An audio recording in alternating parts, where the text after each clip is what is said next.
Good morning, everybody. Welcome to Recovery Concepts Daily Recovery Snack. I'm Chris. Thanks for joining. Quick correction. Yesterday, I had the right date, Wednesday, but I had the wrong reading. I read the 9th instead of the 8th. So today, Thursday the 10th. Good Lord, is that right? Thursday the 9th, I'm actually going to read the 8th reading. We'll get it all back together. Anyway, it's a recovery reading. How can it be wrong, right? So, ain't the first mistake, I'm sure, but I was aware of it after I did it, and it won't be the last one neither. But anyway, I wanted to call it out. So, today, Thursday the 9th, but we're going to read the 8th, April 8th insert suggested reading for April 8th because I screwed it up yesterday. So it is what it is. Anyway, welcome. Hope everybody's well. Getting ready for a good Thursday. Hope your hump day was great. Let's dive in here and see what we got going on. Live courage, breathe courage, and give courage. Oh, goodness. That's a quote from Don Gopal Mukherjee. And I am butchering that, I am sure. Dahan Gopal Mukherjee. Live courage, breathe courage, and give courage. Courage relates to self-confidence. Self-confidence is tied to our relationship with power.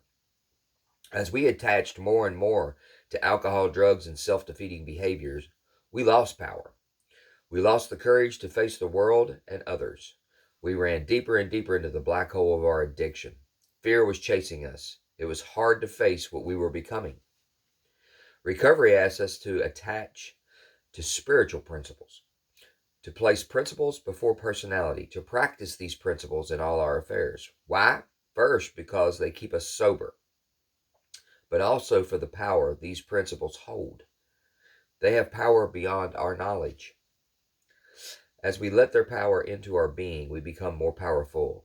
We get the power and courage to handle situations that used to baffle us. Fear leaves us. More courage is given to us. Feelings of uselessness and self-pity disappear. We find courage to face the world. Prayer for the day. Higher power, help me to place your principles before my ego. Help me to live courage, breathe courage, and give courage to others. Today's action. Today I will examine how fear controlled my life during my addiction. I will ask myself, am I acting in a more courageous way now that I'm in recovery? So, I can relate to that. I like to think that I've got a little bit more courage. I want to go back to the fear part because God knows I was a fear-driven individual. A lot of my addiction. I think the early parts of mine, of my situation, were about social lubricant and feeling more comfortable in situations, puberty, early manhood, early adulthood. Alcohol and some recreational drugs for me helped me become a little bit more socially, I thought, ingrained into what was going on. I always had this lesser than complex. I'm not sure where it comes from, but I think it's kind of natural. I think, adolescence and young adulthood, it's an awkward time, especially puberty and adolescence, turn it, from a boy into a young man or whatever, a girl into a young woman. It's it's a tricky time, man. And if everything goes good, man, it's odd and uncomfortable at points in times. And I was exposed to and kept myself around after that, alcohol and some recreational drugs or whatever at a pretty early age. And I liked that shit, man. I liked the way it made me feel, man. It calmed me down or whatever. For me, there was also some underlying stuff that happened earlier in life or whatever, and I don't even consciously know how much it helped me forget about things like that or just not consider them or whatever. I don't know the balance of what that played. I know later on in life, after, real addiction set in and real sketchy behaviors and things like that, it was just a snowball effect of me and my behaviors and the things that I did. I could not believe that I did or why I would ever do them. mounding and bigger and bigger and mounding and more, and I couldn't make it stop. And that's, that was addiction for me, and it was really fearful.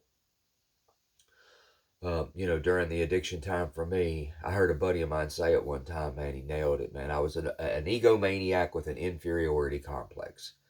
I walked around puffed up, making sure that, the perception that I was sending off, man, the vibe I was sending off is, I got it, I'm good, all is well, Chris is having a blast, when inside, there would be turmoil, man.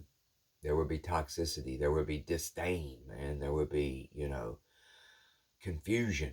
Um, there would be regret. There would be shame. And, not all the time. I wasn't the devil, man, but I did some shit that I could not understand, and I knew better. That I couldn't understand why I did it, and I knew damn well better than to do it. Swear up and down I wouldn't do it, and then I'd go and do it again. And, that's confusing. That's confusing when you're living against your own moral subset, man. And I wasn't the most moral man by far, you know, ever. Coming up, I had some suspect behaviors, man. I had the isms for alcohol and drugs ever touched my body, man. I already had the isms. I was a little bit sketch, but I feel like I know a lot more about the whys about that now. I was dealing with some stuff, and it came out in some weird ways.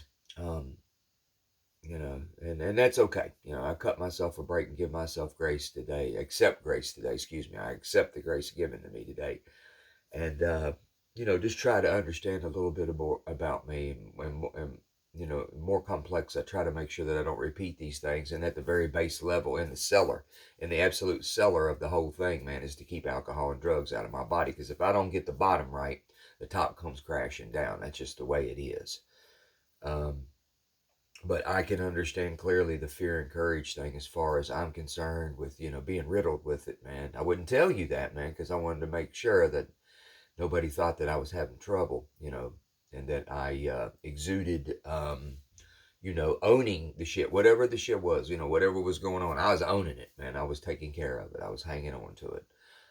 Recovery gives me the opportunity, man, to have a bad day and to ask for help, and to understand that that doesn't make me weak, stupid, or less than. That makes me human, and that's what I've always been. I just tried to be above human, and it damn near turned me subhuman. Um, and it's easier this way. It's easier being just a regular old guy that does okay most of the time and sometimes needs a little help. I ain't got no problem with that today. So, anyway, I'm rambling. Y'all have a blessed day. Take good care of yourself out there. Lord willing, here for long, I'll be coming to you from a different spot for a day or two. Excited to get a little bit of time off and get a little bit of rest time, see some things I ain't never seen. So, y'all have a blessed day. Please join us, subscribe, like, share, tell a friend. I'm trying to get this thing rolling best I can, but I'm glad you're here.